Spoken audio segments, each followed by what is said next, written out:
Saya pernah mendengar cerita dari teman saya mengenai seorang kafir memberikan air minum kepada seekor anjing dan seorang kafir itu masuk surga. Ini ngawur ya. Ini hadis palsu pun tidak ada seperti ini. Ini hadis riwayat temanmu tadi. Yang ada seorang wanita pezina ya, bainama kalbun biroqiyatin kada yaqtuluhu al-atash isra'athu baghiyun min baghaya bani Israil. Kata Nabi SAW, terkala seekor anjing sedang berputar-putar di suatu sumur. Anjing itu kehausan. Dia haus air di depan mata, tapi dia nggak bisa berenang, dia nggak bisa turun. Lihat air di depan mata hanya muter-muter aja. Tiba-tiba ada seorang wanita pezina, kasihan lihat anjing ini. Maka dia pun turun, dia lepaskan sepatunya, dia turun ke sumur, dia isi airnya, kemudian dia naik ke atas, kemudian dia minumkan. Fasaqathu, maka dia pun beri minum kepada anjing tersebut. Faghafarallahu laha bihi, maka Allah pun mengampuni wanita pezina ini karena amal solehnya tadi. Jadi maksud saya, ada amalan-amalan yang dibangun di atas keikhlasan yang luar biasa, kelihatannya sepele, tapi merupakan sebab orang masuk surga. Ya, sebaliknya ada amalan-amalan yang kelihatannya sepele, sebab orang masuk neraka. Contohnya kata Nabi SAW, ya, dakhalat imra'atun nara fi hirratin habasatha. La hiya at'amatha wa la hiya tarakatha ta'kulu min khashashil ard. Seorang wanita masuk neraka jahanam gara-gara seekor kucing. Tidak dikasih makan, dikekang tidak dikasih makan dan tidak dibiarkan cari makan sendiri. Hatta mata, sampai kucingnya mati. Akhirnya masuk neraka. Dan para ulama telah menjelaskan, Ibnu Qayyim rahimahullah dan yang lainnya, bahwasanya wanita tadi karena keikhlasannya dia memberikan minum kepada seekor anjing. Tadi bukan orang kafir, tapi orang yang beriman, cuma pelaku dosa besar. Maka dia pun dimaafkan oleh Allah Subhanahu wa taala. Allah memaafkan. Kita kan punya akidah bahwasanya masalah dosa besar tahta masyiatillah. Kata Allah, semua dosa besar di bawah kehendak Allah. Kata Allah, innallaha la yaghfiru ayyushraka bih. Allah tidak mengampuni dosa kesyirikan, wa yaghfiru ma duna dzalika liman yasha. Dan Allah mengampuni dosa selain apa? Kesyirikan. Oleh karenanya dosa besar apapun, kalau ada orang meninggal dalam kondisi dosa besar, tidak boleh kita vonis pasti masuk neraka. Karena setiap dosa besar di bawah kehendak Allah. Insya'a adzabahu wa insya'a ghafara lahu. Bisa jadi Allah azab, bisa jadi Allah ampuni. Dan pasti ada pelaku dosa besar yang Allah ampuni, dan pasti ada pelaku dosa besar yang Allah tidak ampuni. Pasti ada pelaku dosa besar yang Allah ampuni, dan pasti ada dosa besar yang pelaku dosa besar yang Allah tidak ampuni. Karena wa yaghfiru ma duna dzalika liman yasha, dan Allah mengampuni dosa selain kesyirikan bagi yang Allah kehendaki. Oleh karena kalau orang meninggal dunia dalam kondisi bermaksiat, lagi mencuri, tahu-tahu mati, ditembak polisi, mati, kita bilang pasti masuk neraka? Jawabannya tidak, belum tentu. Kita bilang kalau Allah berkehendak Allah ampuni, kalau berkehendak Allah masukkan surga. Kalaupun dia masuk neraka tidak kekal karena dia belum kafir. Tapi memvonis dia masuk neraka pun nggak boleh, karena dia tidak melakukan kekufuran. Ada orang merampok, tahu-tahu membegal, tahu-tahu dikumpul sama masyarakat, dipukulin sampai mati, ya kasihan ya sudah tewas ya. Dia jahat maka dibalas dengan kejahatan, dia mati, akhirnya kita belum tentu dia masuk neraka jahanam, karena setiap pelaku dosa besar tergantung kehendak Allah Subhanahu wa taala. Ada orang berzina tahu-tahu mati, ada lagi berzina. Ini saya dapat cerita benar kenyataan, orang lagi berzina tahu mati, ya lagi berzina mati. Ada orang meninggal ya sedang asik nonton film porno, tahu-tahu meninggal. Kemarin saya baca di mana, di Jepang, kejatuhan majalah porno di rumahnya. Tidak tahu itu mati nikmat atau mati adab. Mungkin lagi di puncak-puncak kenikmatan, tahu-tahu di Allah ya. Jadi apakah dia masuk neraka? Jawabnya belum tentu.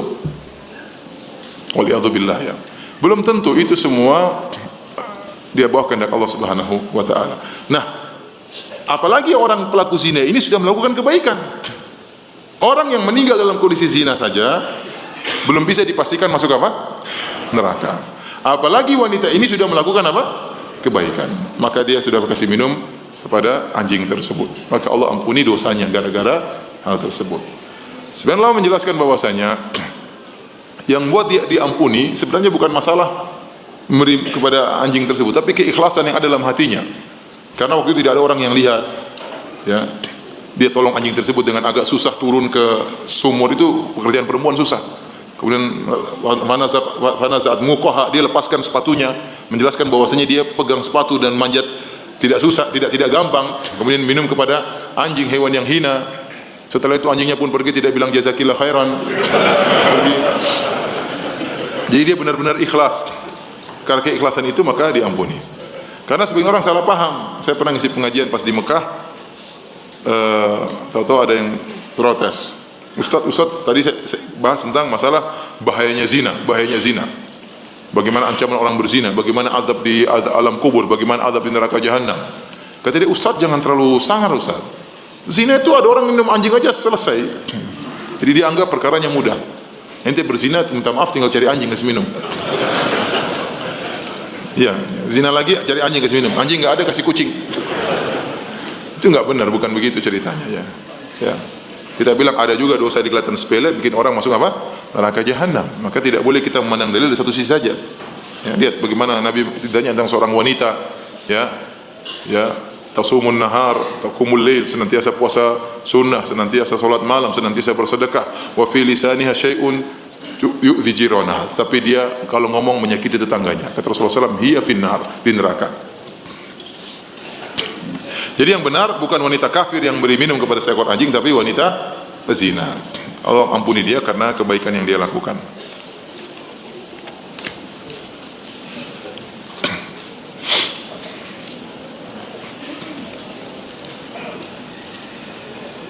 Ustaz, bagaimana cara mengantisipasi syubhat-syubhat pada din kita yang terkadang datang dengan tiba-tiba? Yang pertama, kita menjauhi majelis syubhat. Ente jangan sok, ya. Ente jangan sok pintar. Apalagi ente tidak pernah belajar agama dengan baik. Kemudian ente berkelana mengembara di dunia internet, ingin tahu apa sih perkataan Ustaz itu, apa sih perkataan Mu'tazilah, apa sih perkataan Jahmiyah. Ente terperangkap syubhat, tidak bisa jawab. Nanti sudah itu datang ke Ustaz, Ustaz saya kena syubhat. Siapa suruh ente kena syubhat? Ustaz dibikin susah. Ente makanya jangan sok pintar, jauhi majelis syubhat. Syubhat kalau sudah masuk susah keluar. Tidak gampang, kecuali ente dikasih hidayah oleh Allah Subhanahu wa taala. Ente suruh cari kebaikan, jangan cari kesesatan. Oleh karenanya berusaha mengambil ilmu dari masdar yang jelas, sumber yang jelas. Saya sering sampaikan, kalau orang aja mau berobat cari dokter pilih-pilih, bukan berarti semua dokter jelek, tidak. Dokter yang bagus, ada dokter kurang bagus. Ya. Kita milih-milih karena ini berkaitan dengan kesehatan kita. Apalagi berkaitan dengan akidah. Maka seorang belajar dari sumber yang jelas. Jangan dia spekulasi. Karena kalau syubhat sudah masuk, susah. Tidak gampang, ikhwan. Ya. Seperti Amr bin Ubaid. Amr bin Ubaid ini orangnya wara, orangnya zuhud. Orang terpedaya karena dia orangnya zuhud. Akhirnya dinasihati, orang tidak terima lagi. Kenapa? Sudah jatuh cinta sama Amr bin Ubaid. Mau diapain? Ya. Ikhwan, saya sampaikan ini karena ya, demi keselamatan kita bersama. Ya. Saya tidak ingin murid-murid saya yang saya ajari kemudian dapat syubhat, kemudian termakan dengan syubhat tersebut. Ya. Saya tidak ingin. Saya tidak ingin muridnya para ustaz sudah ngajarin antum lama, tahu-tahu antum kena syubhat, ya. Antum berpegang teguh dengan syubhat tersebut. Kita tidak ingin. Meskipun resikonya mungkin kita dicerca dan dicela. Meskipun resikonya kita dicela, dituduh yang tidak-tidak. Tapi tidak lain kecuali kita ingin apa yang sudah diajari oleh para ustaz selama ini terjaga. Ya. Baik.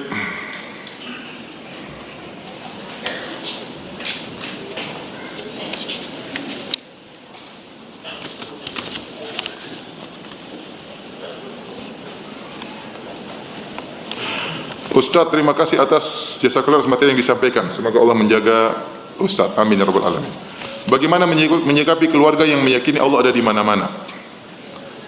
Saya katakan, sebenarnya orang Islam di Indonesia akidahnya sudah benar, Allah di atas. Cuma mereka tidak pandai untuk mengungkapkan. Sering kalau mereka menghadapi masalah, kita serahkan kepada yang di atas. Sering atau tidak? Sering di mana-mana. Sudah itu urusan yang di atas ente. Ente di bawah-bawah enggak usah ribut. Urusan yang gimana? Di atas. Itu sudah ungkapan semua orang. Mau orang nggak ngaji, mau tukang apa, tukang bakso, mau petani, semuanya kalau ada masalah bilang apa? Serahkan yang di atas. Maksud mereka serahkan kepada siapa? Kepada Allah. Tapi kalau tanya Allah di mana, mereka bingung. Allah di mana-mana. Sebenarnya maksud mereka Allah di mana-mana, kalau kita bawa kepada makna yang benar, maksudnya ilmu Allah di mana-mana. Ya. Seperti firman Allah, alam tara anna Allah ya'lamu ma fis samawati wa ma fil ard. Ma yakunu min najwa thalathatin illa huwa rabi'uhum wa la khamsatin illa huwa sadisuhum wa la adna min dhalika wa la akbar illa huwa ma'ahum aina makan. Di akhirnya inna Allah bima ta'maluna basir.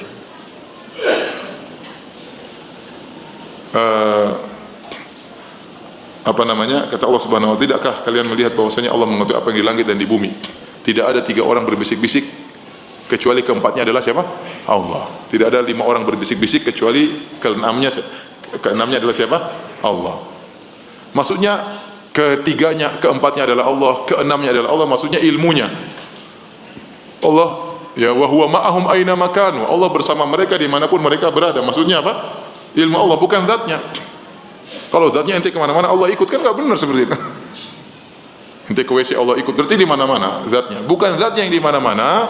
Dan ini akidah Jahmiyah. Itulah Al-Imam Ahmad. Jadi Jahmiyah juga ada bagi 2, ada Jahmiyah mutakallimah, ada Jahmiyah mutasawwifah. Nanti bingung lagi antum, enggak usah dibahas. Jadi Imam Ahmad sudah bantah sejak dulu dalam bukunya Al-Rad 'alal Jahmiyah wa Zanadiqah. Beliau membahas tentang masalah ini yang mengatakan Allah di mana-mana. Ya, jadi kita bilang, kita bawakan kepada makna yang benar. Katakanlah mereka mengatakan Allah di mana-mana, maknanya benar, yaitu ilmu Allah di mana-mana. Ya, bukan zatnya. Makanya Nabi Musa dan Nabi Harun berkata, innana nakhafu ayyafruta alaina aw ayyatgha. Ya Allah, kami takut kalau Fir'aun berbuat berlebih-lebihan kepada kami atau melampaui batas. Kata Allah, la takhafa innani ma'akuma. Janganlah kalian berdua takut wahai Musa dan Harun. Sungguhnya aku selalu bersama kalian berdua. Allah jelaskan apa maksud bersama kalian berdua. Asma'u wa ara. Aku mendengar dan aku melihat. Bukan zatnya, tapi melihat, mendengar dan melihat. Jadi jangan khawatir. Aku bersama kalian akan menolong kalian. Jadi pertanyaan orang-orang kampung secara umum Allah di mana-mana, kita jelaskan, Bu, Ibu sudah benar Allah di mana-mana. Tapi maksudnya bukan zat Allah, maksudnya ilmu Allah di mana-mana. Kalau zat Allah berarti enggak benar, kelazimannya bahaya. Berarti Allah di WC, Allah di kamar kita, Allah di perut kita, Allah di mana? Karena di mana-mana ya ada Allah, itu enggak benar.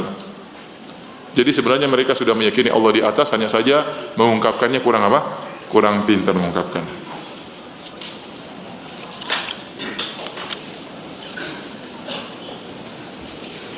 Bagaimana cara menghentikan diri kita yang sering membayangkan bagaimana sifat Allah? Itu manusiawi, terkadang setan menghembuskan suatu. Ya kita bilang enggak seperti itu. Ingat saja firman Allah, laisa kamitslihi syai'. Tidak ada sesuatu pun yang serupa dengan apa? Allah. Kalau dengar pasti salah. Membayangkan pasti apa? Salah. Kalau sudah salah terus ngapain dibayangkan? Gitu aja gampang. Setiap yang antum bayangkan pasti apa? Salah.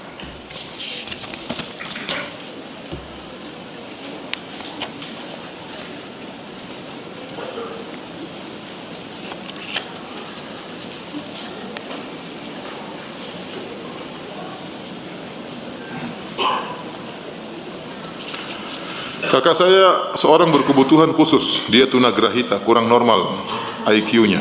Dia mengerti bahwa muslim perlu sholat, puasa dan lain-lain, tapi tidak terlalu mengerti konsep-konsep yang abstrak seperti surga, neraka, akhirat dan lain-lain. Ini berkaitan dengan intelijensinya.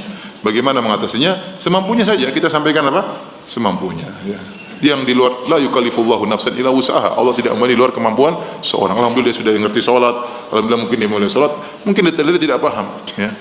Mungkin detail-detail dia tidak paham. Ya, kita bicarakan secara sederhana. Bahwasanya ada sholatlah supaya masuk surga. Surga itu apa? Surga itu ada kenikmatan di sana. Sederhana kan bisa. Ya, kita bisa jelaskan sama anak TK pun bisa kita jelaskan. Neraka itu bahaya. Ya, tidak usah antum jelaskan secara detail. Di surga itu ada bidadari begini-begini, bingung dia nanti. Udah bicara aja secara sederhana. Neraka itu begini-begini secara sederhana. Kalau baik masuk surga, kalau buruk masuk neraka jahanam. Tidak usah bahas Mu'tazilah. Gak usah bahas Jahmiyah, kasihan ya.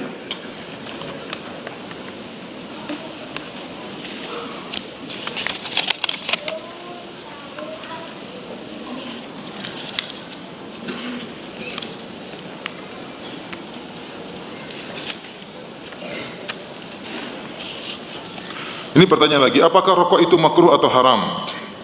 Pendapat saya haram, karena di Al-Quran Al-A'raf 157 berbunyi Nabi Muhammad mengharapkan sesuatu yang buruk. Wa yuharrimu alaihimul khaba'ith. Rasulullah SAW mengharapkan yang buruk-buruk. Mohon dijelaskan lebih detail lagi ya Ustaz. Ya rokok itu apa? Haram. Ya, sini sudah saya sering jelaskan ya. Rokok itu haram karena kita tidak boleh memberi kemudaratan kepada siapapun, kepada diri kita maupun kepada orang lain. La dharar wa la dirar. Ya, tidak boleh memberi kemudaratan baik kepada diri kita, baik kepada orang lain ya. Tidak boleh. Dalam kaidah ad-dhararu yuzal, setiap kemudaratan harus dihilangkan.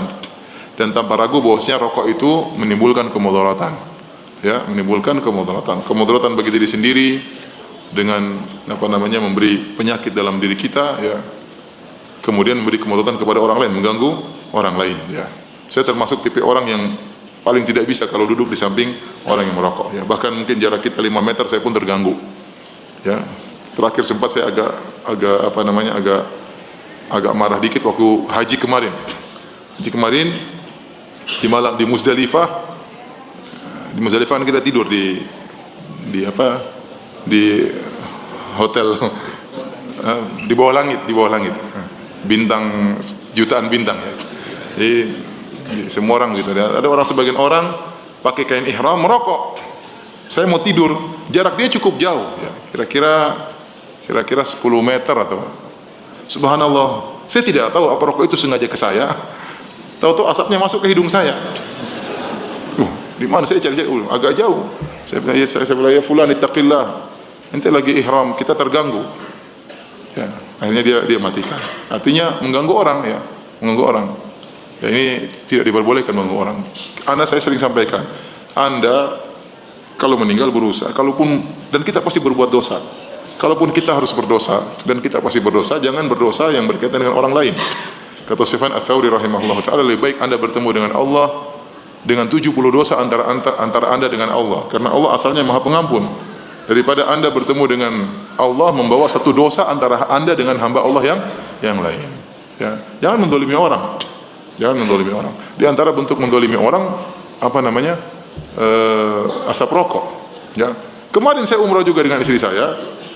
Di sebelah saya orang Indonesia ngerokok, asapnya masuk ke kamar saya, padahal kamar tertutup. Luar biasa asap rokok itu ya. Bisa menembus celah-celah masuk. Akhirnya istri saya dia nggak kuat asap rokok, akhirnya dadanya sesak. Orang itu nggak tahu kalau istri saya dadanya sesak. Dia anggap semua orang seperti dia ya. Oleh karenanya saya katakan di antara hukuman Allah kepada orang yang sering merokok, kadang-kadang rasa malu dihilangkan. Dia cuek, mau orang tersiksa yang penting saya happy, begitu. Mau orang batu-batu di samping dia, tetap aja dia merokok. Saya pernah tegur waktu saya bawa anak kecil, saya bilang, "Pak, tolong Pak, ada kamu yang kesana," katanya. Suruh pergi ya. Jadi begitu, anak kecil kasihan, ente di tempat umum, ya. Kalau ente merokok di rumah ente sendiri dalam kamar mandi, kunci sekalian tidak apa-apa. Kalau merokok tempat umum hanya orang terganggu, ya. Dan banyak orang tidak kuat dengan asap rokok. Ya, kalau yang cium 10 orang, di sana 20 orang, di sana 30 orang, nanti hari kiamat kan dosanya banyak ini. Mungkin dosa kecil, tapi kezaliman, menzalimi orang lain. Menzalimi orang lain. Kita saja kalau kentut sembarangan bisa menzalimi orang. Orang terganggu, bau nggak enak.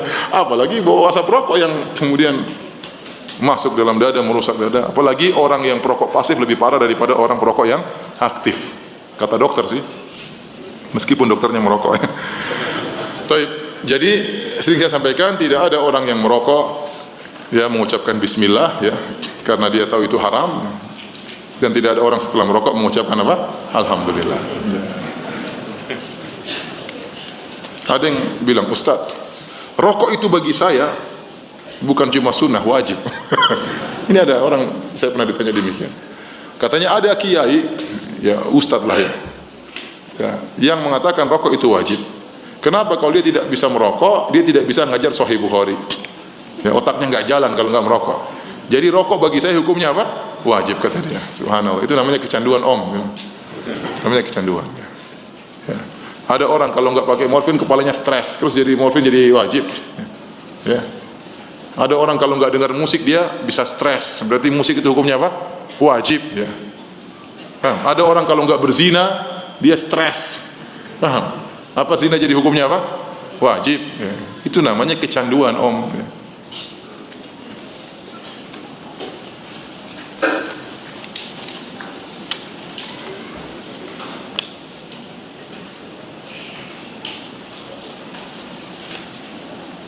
Tadi Ustaz menjelaskan kalau kita mengambil dari Imam Syafi'i maka jangan diambil fikihnya saja, yang lainnya tidak. Pertanyaannya, Imam Syafi'i juga adalah manusia, ada kurang dan lebihnya. Bagaimana kita harus mengambil beliau dari beliau semuanya? Maksud saya, Imam Syafi'i itu akidahnya di atas akidah apa? Salaf, ya. Tatkala sebagian orang hanya ingin mengambil fikihnya, menunjukkan dia tidak setuju dengan akidahnya apa? Imam Syafi'i. Dia tidak setuju dengan akidah salaf, maka dia pilih sumber akidah yang lain. Padahal akidah Imam Syafi'i akidah salaf. Di antaranya antum bisa baca bukunya Al-Muzani. Ada bukunya As-Sunnah lil Muzani, murid langsung Imam Syafi'i, akidahnya akidah salaf. Ya. Namun ada Imam Syafi'i sangat kencing terhadap orang yang belajar ilmu kalam. Dia mengatakan hukmi li ahli kalam an yujradu bin ni'al. Ya, an yujladu bin ni'al wal jara'id. Bahwasanya orang yang belajar ilmu filsafat dalam agama maka hendaknya dipukul dengan sendal dan dengan pelepah korma.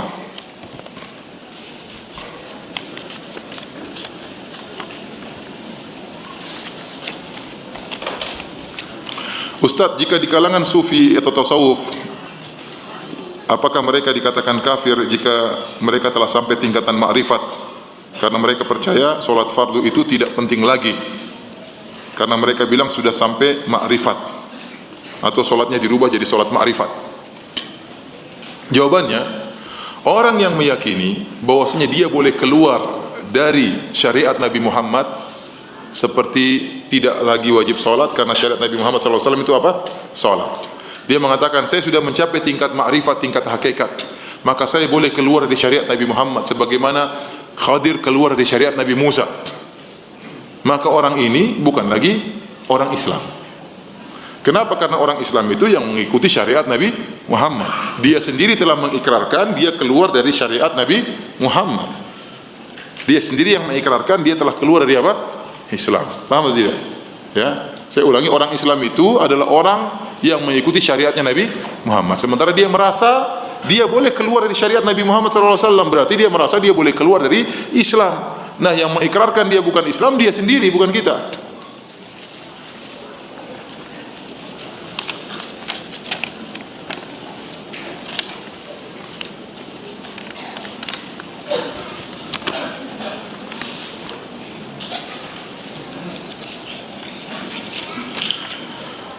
Kakak ipar ana mengatakan kalau baca Al-Quran, kalau enggak tahu artinya, mending enggak usah katanya.